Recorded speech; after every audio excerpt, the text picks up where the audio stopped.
विस्फोट हो जाएगा। तो दिल में तो आग रखनी है, लेकिन दिमाग में ठंडक रखनी है। मुंह में मिश्री और दिमाग में बर्फ रख के बात करना होगा। एक कांसीराम साहब का 7वां फार्मूला है, इसलिए कांसीराम साहब ने इसके लिए बताया कि DA × DT is equal to social movement.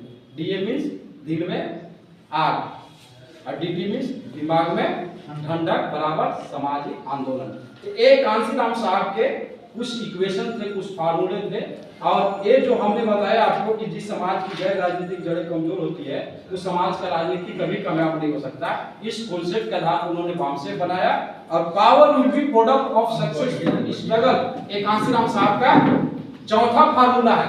सत्ता जो है संघर्षों का प्रतिफल है। आपने बहुत बड़ा संगठन खड़ा कर लिया, बहुत बड़ी संगठन खड़ा कर लिया, और आप अपने दुश्मन के पास चले गए कि देखिए ना हमारा राष्ट्रीय स्तर का संगठन है, बची इसका 35 राज्य में शाखा है, आप हमें हमारा हिस्सा दे दो।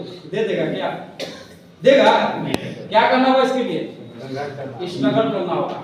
सत्ता संघर्षों का प्रतिफल है। इसके लिए उन्होंने क्या बनाया? DS4 बनाया 6 दिसंबर 1981 को।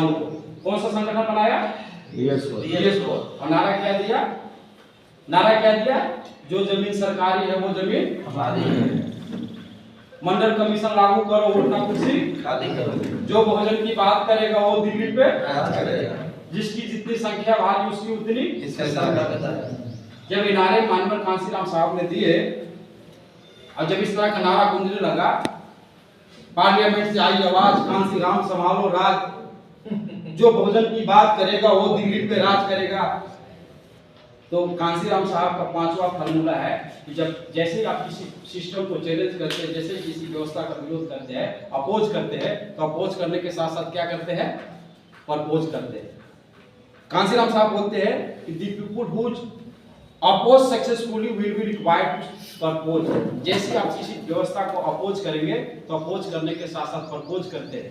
तो समाज बोलता है कि अगर ये सब गलत है तो सही क्या है? तो कांसीराम साहब ने बोला कि सही बताऊंगा। 14 अप्रैल 1984 को उन्होंने बहुजन समाज पार्टी बनाया। और जब 14 अप्रैल 1984 को बहुजन समाज पार्टी बनी, अब 89 में बहुजन समाज पार्टी के मात्र 3 मेंबर ऑफ पार्लियामेंट जीते और 13 सांसद जीते। कांग्रेस के लोग ना उसमें बताते थे कि बहुजन समाज पार्टी तो पर्टिकुलर इस जाति की पार्टी है और ये ना तो 3 में है ना तो 13 में। क्या बोला? ना तो 3 में है ना तो 13। और जब 89 का चुनाव हुआ तो 3 मेंबर ऑफ पार्लियामेंट जीते और 13 तो बहुजन समाज पार्टी ने साबित कर दिया कि हम 3 में भी है और 13 में भी है। और जब 3 मेंबर ऑफ पार्लियामेंट जीते और कांग्रेस के 150 हार गए पूरे देश में। कांग्रेस के बहुजन समाज पार्टी की वजह से 150 मेंबर ऑफ पार्लियामेंट हार गए।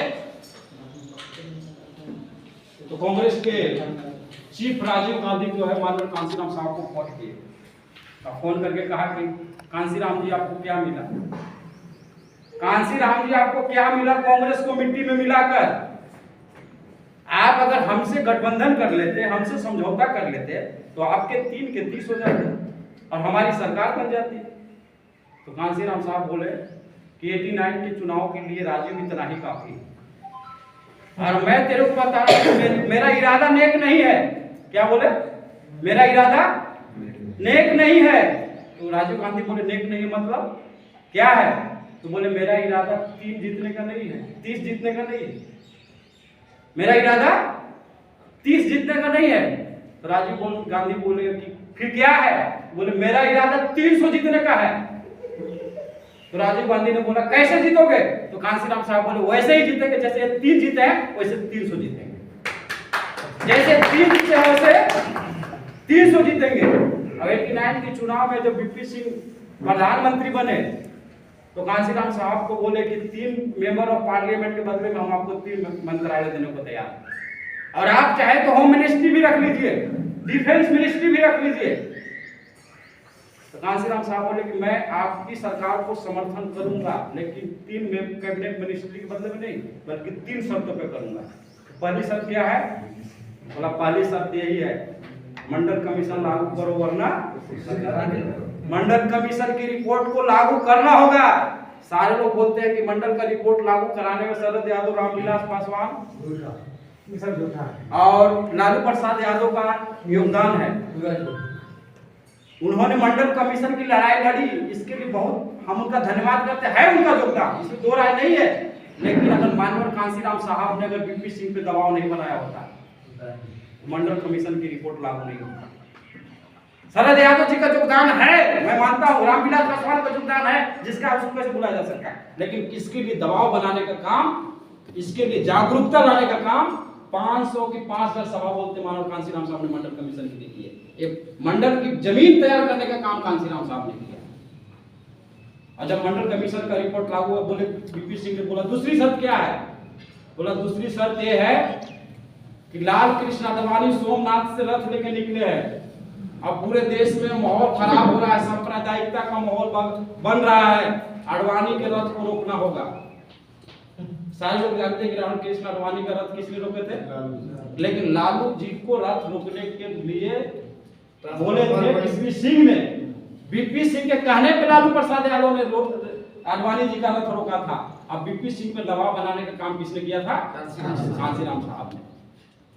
बोले बीपी सिंह मंजूर है। तीसरी शर्त क्या है, तो तीसरी शर्त यह है कि आप लोगों ने बाबा साहब अम्बेडकर को सम्मान नहीं दिया। तीसरी शर्त है कि डॉक्टर बाबा साहब अम्बेडकर को भारत रत्न ये 3 काम के बदले में किए गए। और जब 1995 में जब बहुजन समाज पार्टी की सरकार बनी और जो नारा था कि जो जमीन सरकारी है वो जमीन हमारी है, तो माननीय कांसी